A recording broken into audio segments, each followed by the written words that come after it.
Well, I think there's a few aspects to it.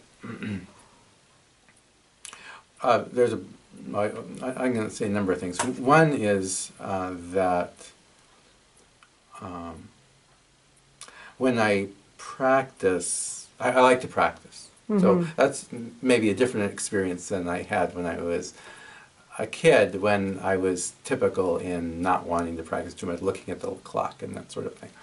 But as a adult, it's a way of it's a sort of form of meditation or something. It's something that's totally different than my work, nothing to do with my work, or the rest of my life. It's another part of sort of life experience that that it opens me up to.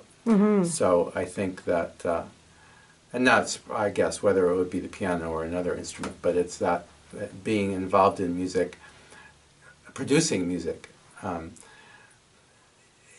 adds this whole dimension to experience that I hadn't been taking advantage of before.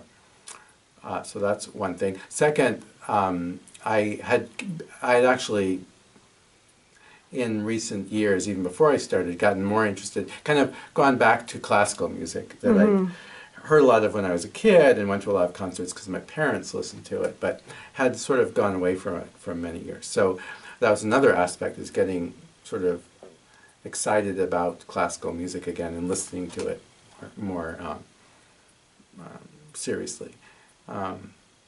Another thing I'd mention is that I think, even though I hadn't played piano in many decades, there's something important that remained from my learning piano as a child.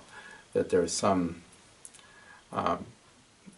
learning that I had done that I had not forgotten, so that when I came back to it, it came back to me Yeah. in a surprising way.